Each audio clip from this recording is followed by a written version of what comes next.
Deja vu all over again and again. If at first you don't succeed, then keep sending out more and more subpoenas. The day is Thursday, October 22nd, 2015.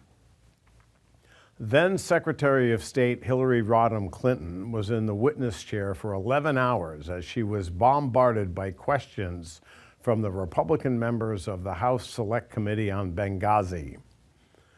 This committee was chaired by Rep. Trey Gowdy. Gowdy's right-hand man was a man named Rep. Jim Jordan. At first blush, one might have thought that this committee was actually looking for the truth as to what happened to the U.S. diplomatic post in Benghazi, Libya, that was attacked. As time passed, it became clear that getting at the truth was not the goal. The goal was to discredit Clinton, who Republicans feared might run for president someday, and embarrass President Barack Obama. Finding the truth had little to do with it.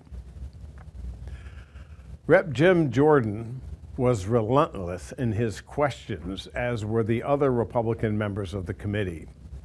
In the end, this, quote, investigation cost the taxpayers $7 million over 2 years to prove that Hillary Rodham Clinton nor President Obama did anything wrong. Did Gowdy and Jordan know going in that there was no smoking gun? Perhaps, but it never deterred them from their mission of creating a smear campaign. They had a blank check and controlled the House. It was just about hammering away and using our government as a weapon against their opponent. Fast forward. It is now November of 2023, and Jim Jordan is chair of the House Judiciary Committee. In addition, he also serves on the ironically named Subcommittee on the Weaponization of Federal Government and the House Committee on Oversight and Accountability. One need only spend a little time watching how Rep. Jordan performs on these various committees. It's clear to the casual observer that the truth plays a subsidiary role in these hearings. Instead, the so-called Subcommittee on Weaponization of the Federal Government is, in fact, a government weapon being used in an attempt to discredit President Joe Biden.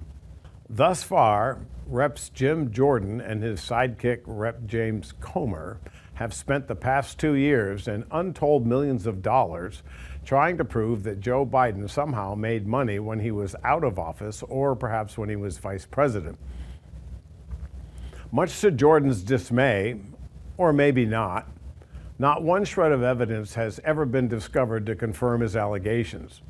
But that won't stop Jim Jordan and James Comer from subpoenaing everyone on the planet as long as it serves his not-so-hidden agenda to try to raise doubt and discredit President Biden.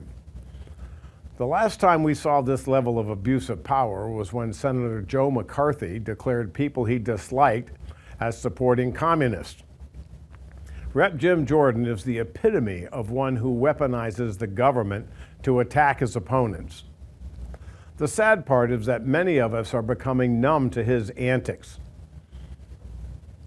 The former president, currently out on bail from 4 indictments and 91 felony counts, is fond of crying, "Witch hunt." He need look no further than Comer and Jordan if he liked to see a real witch hunt.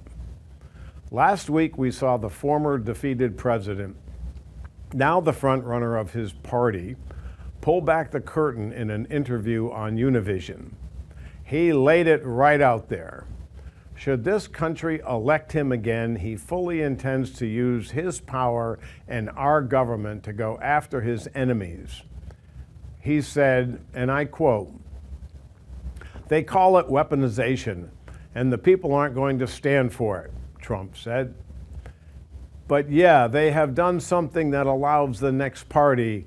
I mean, if I happen to be president and I see somebody who's doing well and beating me very badly, I would say, Go down and indict them, unquote. It's been said that when someone tells you exactly what they're going to do, believe them. The only reason we still have a democracy and not a fascist state is because the former president had a few people around him that had a conscience. That will not be the case should this country put Donald Trump back in office. He's a bully and a very vindictive man. He has no moral compass and cares for no one but himself. Although he is a master of manipulation for those who choose to be manipulated, his concerns lie not with making America great, but with saving himself from incarceration and grifting.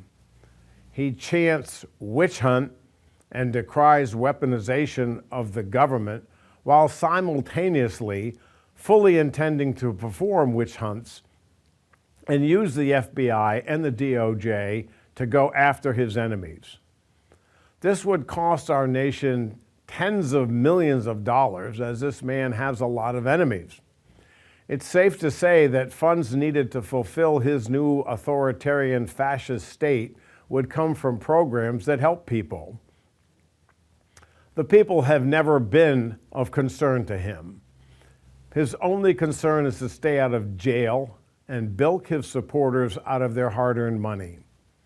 If we can't do better than this, it might be time to turn out the lights.